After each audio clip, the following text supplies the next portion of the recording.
Hello guys, ako nga pala si Kenshin Robles, second year student, College of AB Religious Studies ng Paco Catholic School. Ngayon ay pag-uusapan natin ang aking pananampalataya. This is my faith vlog.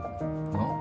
Simula noong ako'y nahubog sa aking pananampalataya ay unting-unti ko nalilinawan ang mahalagang gampanin ko sa mundo ay ang tupadin ang kagustuhan ng Diyos.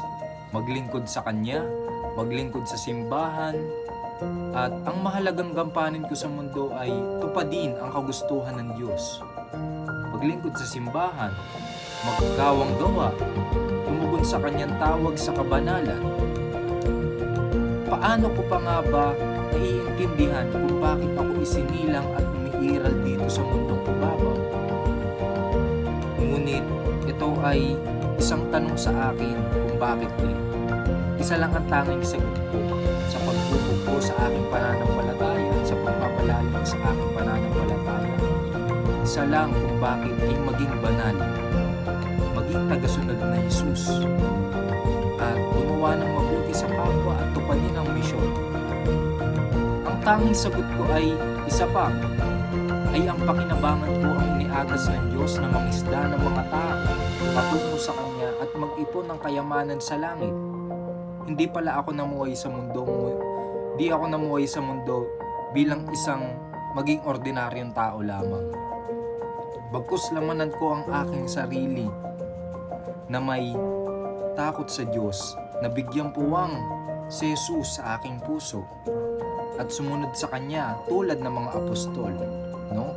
Kaya ako isinilang, kaya ako umiral sa mundo para pakinabangan ko ang susi ng langit.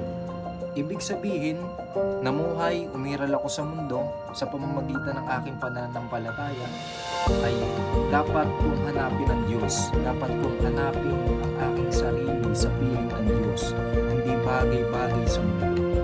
At ito nga ba ang talaga kong misyon? Isa lang ang sagot ko, siguradong oo. Dahil umiiral ako sa mundo upang pakinabangan ang kagustuhan at tumugon sa Diyos. Paano ko nga din ba nagagamit ang role ko? O kung ano yung role ko sa komunidad? Ano nga ba ang purpose ko sa komunidad at sa ibang tao bilang isang mananampalataya? Paano ako dinadala nito sa ibang tao at sa komunidad? Bilang isang naglilingkod sa simbahan, ako din ay isang deboto ng Nazareno ng Quiapo o kilalang kapistahan tuwing Enero, 9 o January 9. Ako ay mahigit 6 na taon na naglilingkod sa simbahan ng Quiapo upang maging tagasunod ni Jesus Nazareno at maglingkod sa tao. Hanggang sa tumagal na pagtunto ko na ang misyon ko din ilapit sa Kanya ang mga kabataang naliligaw o nauuhaw sa pananampalataya, hanggang sa may mga nahikayat akong sumali sa aming organisasyon upang maging katulad kong naglilingkod sa Diyos at nahuhubog sa pananampalataya. Awa ng Diyos, nakita ko na natutupad ko din ang kagustuhan ng Diyos na mamalakyan ng tao o mangisda ng tao patungo sa Kanya at sa kabanalan. How does my culture and tradition shapes my spiritual beliefs? No? Paano ko nga ba napapalalim at napapalawak ang aking paniniwala at pananampalatayang bilang isang Kristiyano? Dati akala ko tama ang paniniwala sa mga pamahiin na matatanda. Napagtanto ko na malaki pala ang kamalian sa gantong usapin. Una, nababaling na pala ang ating paniniwala sa maling landas, hindi sa tunay na Diyos kundi sa salita na lamang ng tao. Simula noong inaral ko ang aking pananampalataya, paniniwala, ang tunay na katuroan ay nalaman kong tanging sa sakramento lamang natatanggap. Ang ibig ko sabihin ay, ang tunay na paniniwala at pagsunod ay bumabase lamang sa itong sakramento ng simbahan at 10 utos ng Diyos.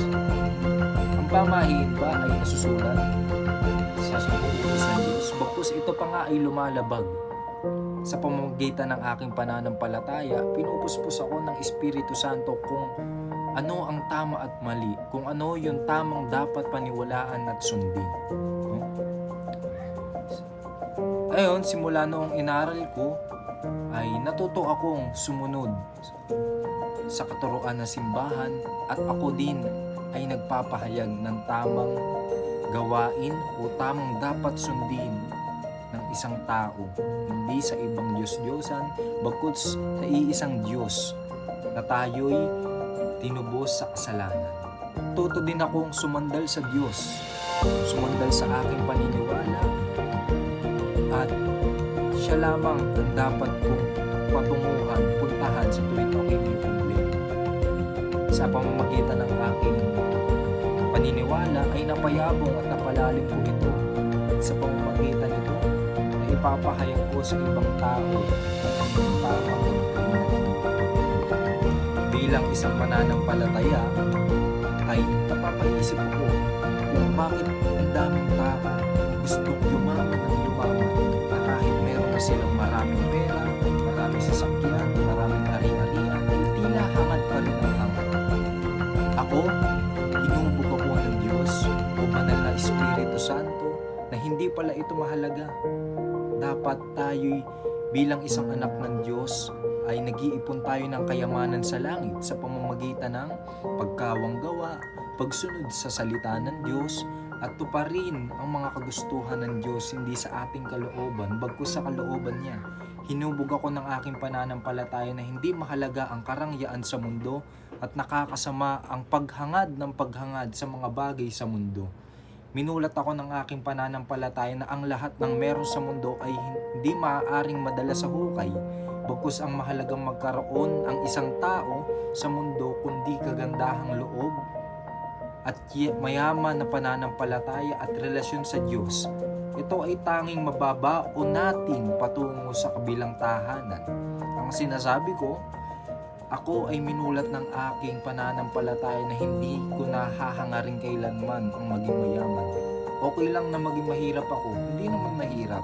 Gusto ko lang na sapat at kaya kong tustusan ang aking sarili upang mamuhay ng sapat at may takot sa Diyos. Ngunit ang mahalaga sa akin ay maipon ko ang kayamanan ko sa langit sa pamamagitan ng pagsunod sa Diyos dito sa lupa at pagbibigay ng kawanggawa, pagtulong sa kapwa, pagmamahal sa mahihirap.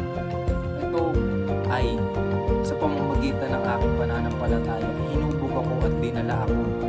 Binulat ako sa katotohanan na hindi mahalaga ang yaman sa mundo, bagkus kayamanan sa langit at pagtutulad sa mga banal na gawa ng Diyos o mga santo. Sa aking spiritual self naman, pinumulat ako ng aking pananampalataya kung ano ang tama at mali. Binibigyan ako ng banal na Espiritu Santo ng buong kamalayan kahit sa maliit na pagkakamali at paggawa ng mabuti. Alam kong nabibigyan ko ng kagalakan ng Diyos o may kapal. Nabibigyan ako ng magandang mithiin na naaayon sa Diyos na ang tanging pangarap ko lang ay manahan sa Diyos sa aking huling hininga. Muli, ako nga pala si Brother Ken o Kuya Ken ng AB Religious Studies in PCS College. Maraming salamat po.